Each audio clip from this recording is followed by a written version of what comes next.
On this episode of AV Week, we talk about consultant outreach, designing and selling on emerging trends, and translating AV in real time. All that and more next on AV Week. The network for the AV industry. What are you listening to? This is AV. This is AVNation. This is AVNation. This is AV Week, episode 352, recorded Friday, May 25th, 2018. Chase the Head. Support for AVNation is brought to you by Christie Digital and by Crestron. This is AV Week, your weekly wrap-up of audiovisual news and information. My name is Tim Albright. I am your host. With us to talk about the news and information of the week. First and foremost, her name is Brandy Alvarado, and she is from RP Visuals. Welcome, ma'am. Thank you so much. Absolutely. Also with us, we'll do the Jersey Boys here. First up is Clint Hoffman. He is from Kramer. How are you, sir? Doing great, Tim. Thank you. And the next other part of New Jersey, his name is Tim Trost, and he is from Middle Atlantic Products. How are you, sir? Good afternoon. And last but not least, not to be outdone, Mr. Luke Jordan from the great country of Texas. How are you? Doing good, Tim. Notice I said country of Texas. I know where to. Oh, no, you got it right. I would have corrected you. Well, I have no doubt about that. Damn Texans. All right. Let's start this off here. This first story comes to us by way of our friends over at Innovate on the net. Biamp is introducing a new program. And it's their consultant program, and they're dedicating it to the consultant, and they're bringing in, Bill Natras was already working with them, but Bill Natras, if you're not familiar with Bill, first of all, if you ever get a chance to take a class with Bill, you should. One of the smartest guys that I know in the industry. He came to the industry, he came to Biamp by way of Shin Milsom and Wilkie, so he's been in the consulting part for a long time. Then he started working with Biamp a couple of years ago, and now he's moving that direction when it comes to the manufacturer side with Biamp. Luke, I'm going to start with you on this though. From an integrator standpoint, how important is it to have somebody who's kind of driving that bus for a manufacturer specifically, working the consultant side? So when you get a bid, you get a request for proposal when it comes, and you like, okay, great, groovy. I'm a Biamp dealer. That's awesome. They actually know what they're doing. They know what they're talking about, as opposed to just going, I want a DSP, right? Or I want a rack in Tim's case. How important is it for a program like this to have Biamp driving that from the consultant side? I'd say that we work more design build than bidding on consultant work. So I will preface this, with that, but having the manufacturers invest in relationships and bring their technical expertise and their connections to the table, it tends to work out a lot better for us. Okay. When it's kind of left up to, as far as a consultant job goes, if it's kind of left up to the integrator to just kind of pull in a whole bunch of parts and decide what, I guess, ecosystem they want, that can cause problems. Especially because they weren't really part of those programming meetings with the client. They aren't really, part of all that. So having the consultant and the manufacturer really on the same page and coming up with just a solution that really does meet the client's needs and expectations, and then getting the integrator involved in that is huge. All right, Brandy, we're going to start with you on this next part. From the rest of you three are all manufacturers. First question though is how do you get in with consultants? How do you get in? Whether is it lunch and learn, relationships, meeting them at InfoComm? How do you do that? A couple of different things actually. We kind of at RP Visuals skewed our business model about 2 years ago, so that we are much more aligned with the consultants, and that's really where we play mostly because of the custom work that we do. We want to be specified in early into a project more so than than later. And so for us, really, it's a couple of different things. Obviously, relationships is a big thing. So lunch and learns, like you said, but really for us, what we've tried to do over the last year is create presentations and different courses through AVIXA and through other associations so that we can have the tools to promote ourselves as the thought leader and really align ourselves with the consultants. Very good. Tim, we'll start with you. I'll bring you on this next. What are some of the challenges when it comes to dealing with working with consultants and working with some of the things that they're asking for, whether it's, they're asking you for a product that doesn't exist or, hey, I like this, but can you change this? What are some of the challenges that you guys have run into? Yeah, it's constant every day with the consultant community, working with end users wanting technology that may or may not exist and having environment or spaces that can support the technology. We've worked with a couple of end users that had glass conference rooms and said, where do I put the gear? And so one of the angles we take is with custom designed solutions, not to the scale that Brandy and RP Visuals has, but we've modified many of products to fit in spaces. We're all focused on the end user and delivering incredible AV experiences. That's what the industry is about. And so teaming up with the consultant to overcome those challenges is really where we find the sweet spot in building relationships and continuing those relationships. All right, Clint, same kind of question. What are some of the challenges you guys run into when it comes to working with consultants? Well, one of the challenges, it's not necessarily working with consultants per se, but one of the challenges we have is it's almost counterintuitive pursuing consultants. So I congratulate BiAmp because it's one of the best things you can do, but it's not as easy to measure as perhaps maybe dedicating resources to the channel, to the direct resellers and the distributors and the indirect resellers that buy from your distributors.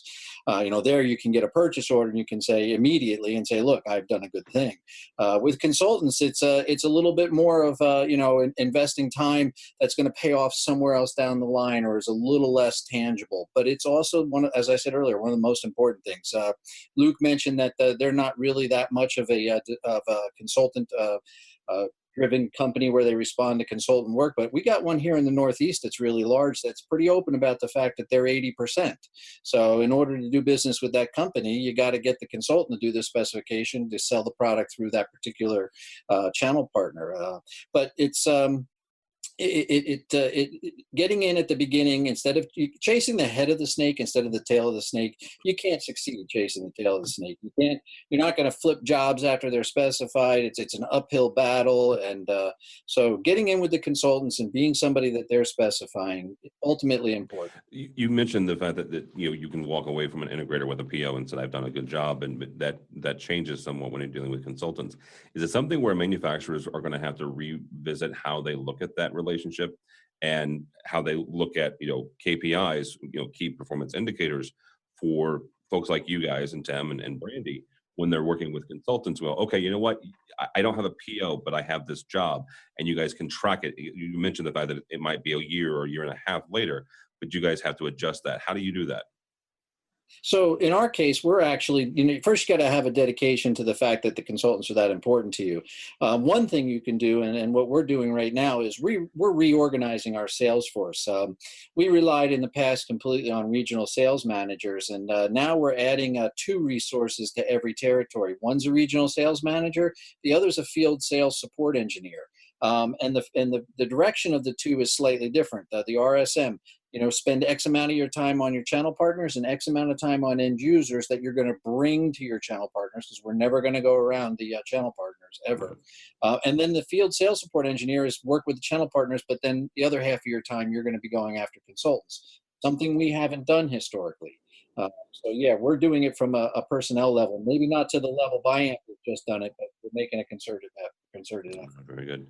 All right, guys. Next story up. We're gonna talk about InfoComm for a couple of weeks, actually probably about a month now. By the time this post, it will be about a week out. One of the days for the second year in a row is Emerging Trends Day. It happens the Tuesday before InfoComm. So InfoComm is June 6th through the 8th. This actually happens June 5th.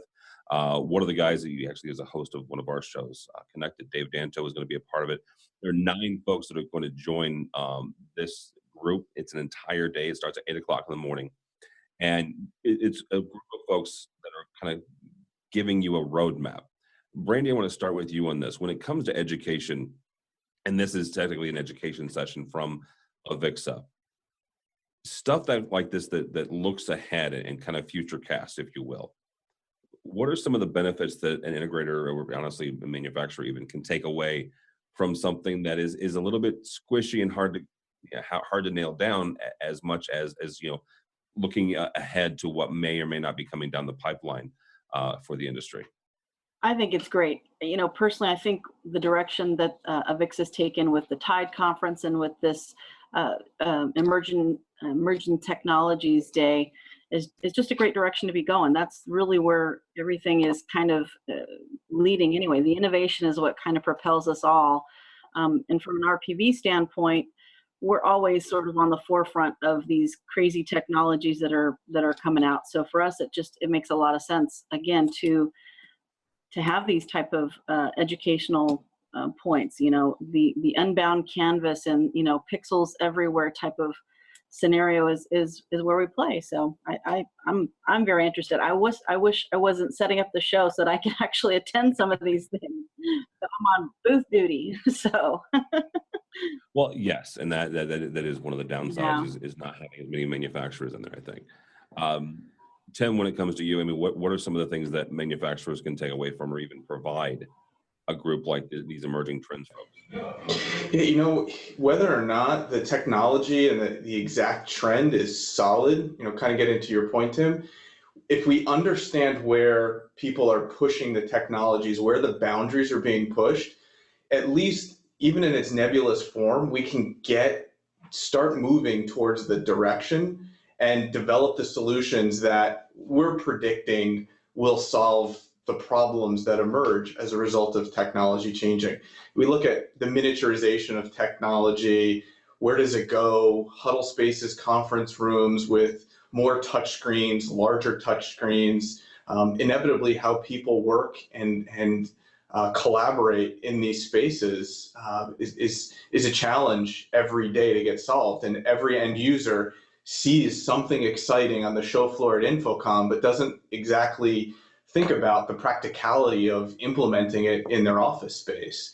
And when we get an opportunity as a manufacturer to get insight into the, being an infrastructure company, getting into the insight of the technology companies, it helps us bring their technology to life and makes it more practical and usable to the end user. So for someone like me, a product guy, these events are tremendous, and I think I'm going to try to escape a little bit of booth duty to get out and check it out.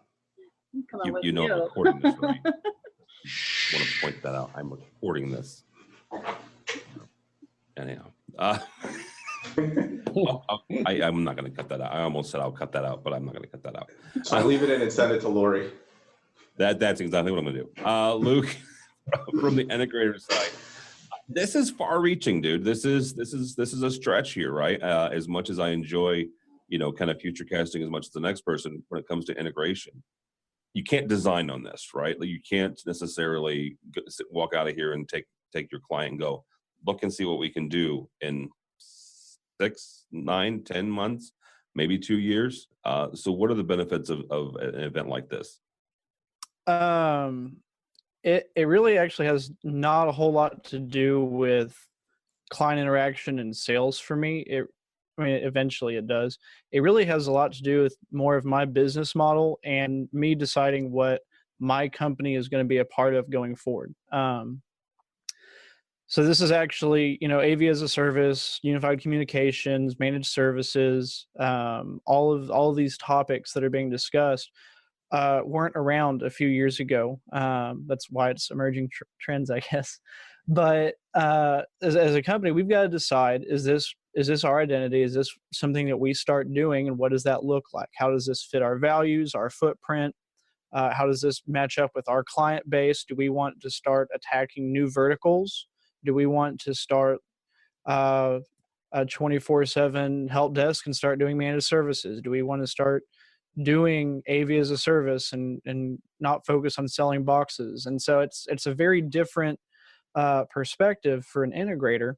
And the decision I make on all of these topics now, I will find out in a few years if that was the right decision or the wrong decision. So this is very long term. We have like an issues list on like a whiteboard, and deciding whether or not to do these different trends for our business model is part of that long-term big issue discussion that we're kicking around. So stuff like this is a really big deal for us, because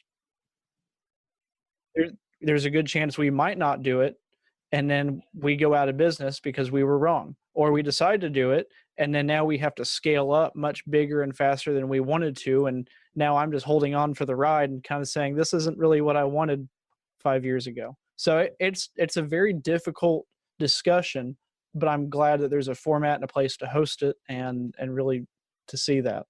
Absolutely.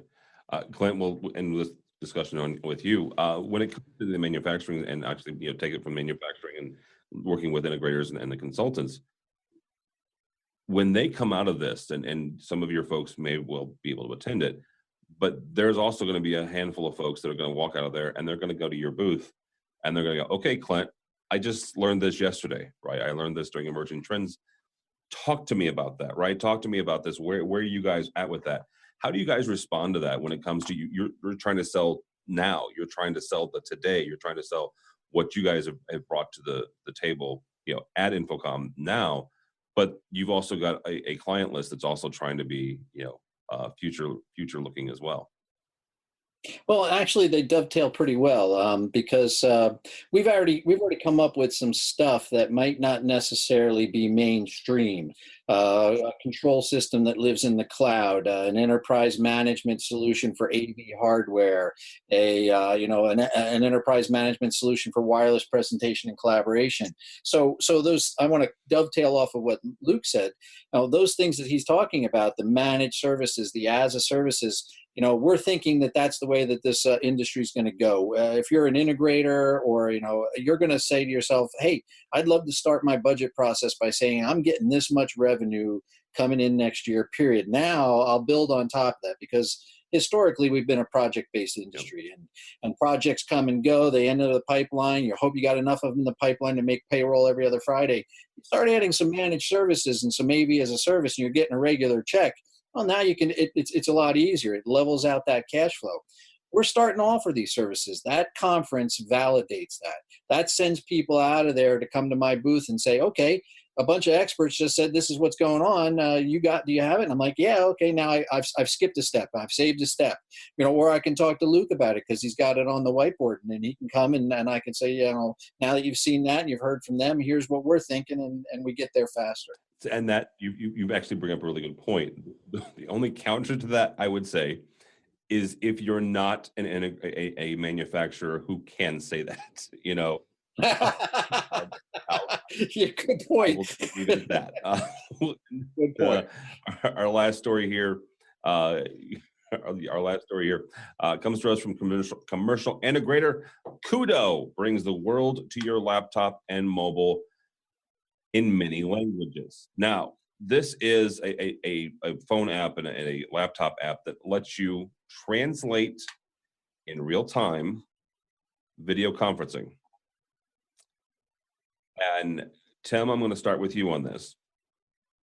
Not for nothing, Middle Atlantic is owned by Legrand. Well, and yes, Legrand. Legrand is a French company. If they wanted to, and I'm not saying that they do, if they wanted to, they could have a company-wide meeting, multinational corporation, and they could say, okay, we're going to speak in French, and the folks that are in the Netherlands can listen, in Dutch, and Tim can listen in New Jersey, and that was a New Jersey joke, guys. Come on. Seriously. Yeah, you've been picking on New Jersey. The folks at Milestone can listen in Minnesotan. And Another good one. But good one. Yeah, something like this though. Talk about we just talked about emerging trends, and this is something that, oh good Lord, those of you who read Hitchhiker's Guide to the Galaxy, or saw the movie, there's something in there called a babble fish, and then you stick the fish in your ear and you can listen and talk to any alien in the galaxy or in the universe. and you can understand each other. But that was science fiction in the 70s when Douglas Adams first wrote that. This is something that has taken that beyond that. How does this help, honestly, the integrators and honestly the manufacturers who are putting in these systems and making them viable for the year or the next year when they can do stuff like this? Yeah, it's huge. Just breaking down the language barrier is opens the door up to the globalization of the economy, right? It's always a challenge dealing with offices, whether they be your own, like in Legrand, or with other vendors or customers. And so I think the ability to communicate kind of in your native language and hold meetings like this in your native language will break down a lot of walls. And when it starts to break down walls, it further expands, it drives growth in the industry. It just simplifies the whole meeting experience. Be curious to see how long and how far they can go with this technology, because you look at the underlying voice control layer and so many of the voice assistants that we have. I mean, the technology is progressing so fast that this will be the norm, right? You think about where glasses are going and implantables and science fiction of the 70s is going to become reality in the 2020s. Yeah, very, very, very. Clint, I'll bring you on this as well, not for nothing, but their corporate headquarters worldwide is in Israel. Obviously, you guys have an office in New Jersey. There's one in India. There's one in so they're very much global as well. But also, to Tim's point, not just your own meetings, but also meetings with clients and vendors as well. How does that help this? So, Tim, I'm going to take a slightly different point of view. I'm going to suggest that this is probably something that would be great for the tourism industry, but not necessarily required in business. Okay. I don't see an actual benefit. I spent years working at Japanese companies. I've worked working for a company that's headquartered in Israel. I've had meetings throughout Europe over the years, and I've never been in a meeting where everybody didn't speak English. I'm not trying to be an arrogant American about that. It just happens to be a fact. And every meeting I've ever been in, when they did speak their native language, it was because they didn't want me to know what they were saying. So I still don't think it works. Okay. No, that's actually a really good point. Yeah. Yeah. If you don't want me to understand, then speak something other than me. Yeah. They're saying something about me behind my back, and they claim we're going to speak in a different language right now. Yes, absolutely. They're saying that. All right, Brandy. Same thing here. Working with clients around the world. Does this, is technology like this going to help do business globally, or to Clint's point, there's a lot of folks who have English, maybe not as a first language, but definitely as a second or third language? Creo que sí. And the only reason why I say that is that I'm the only one on staff at RPV who speaks Spanish. And so inevitably, when I'm at InfoComm or any of these shows, I get shoved when people are speaking Spanish or different languages, even if it's not Spanish. Go talk to them, type of thing. So any sort of tell me they don't push somebody speaking German on you. they try. They're thinking it's Spanish or something sometimes. No, I've had funny situations where people have been speaking Portuguese, not Spanish, and my boss going, "Go talk to them. Go talk to them." And I said, "That's not Spanish. I can't communicate in Portuguese." At any rate, no, I think it's. I know. I'll try. Right? It's close. I think it's. For us, I mean, we're the distributor for DMP screens to all the Americas, and I think the Latin American market is very much an emerging market for us. And having the ability outside of myself to be able to communicate, as Tim said, breaking down those language barriers. When you can speak in a native language and not just conversationally, but technologically, it is a completely different beast and much appreciated from the other side of the table. So I think it's a great tool. All right. Mr. Jordan, we'll let you end on this one, not for nothing, but Luke is in Texas, and the first language of Texas is Spanish, and the second one is English. And I say that as somebody that has friends down there. Whether that's locally, right, or working with folks around the world, how does something like this help you guys do business, or does it? I'd say that it has value, and it also has constraints. Being a local company, we don't have a global footprint. So as far as conducting business, that it doesn't really help us. But that being said, I mean, just growing up in Texas, you take Spanish from an early age, and there's not this concept that I'm never going to need this. I'm not going to pay attention. I've been conversationally fluent, more, I used to be better, not as much anymore, but I mean, I've always spoken Spanish, and I use it all the time just to communicate, because there is just such a big Hispanic culture in Texas. They are the majority in Texas, actually. So I kind of agree with what Brandy's saying. Meeting people where they're at, and just going the extra mile to show respect, deference, and that you care about what they have to say, and even just how they say it. I think that's huge. So it might not impact your business. It might be more for fun or for tourism. But I think if you're trying to communicate on a global scale for whatever reason, I think this is a big value. I don't know if I could put an ROI on it for me as an integrator, but that's not really what this is about. Yeah. All right, guys, that is going to end it for us here. Miss Brandy Alvarado, thank you so much for joining us. Having me. Brandy is from AVWeek, and she will be at InfoComm in a booth. So what booth will you be in, ma'am?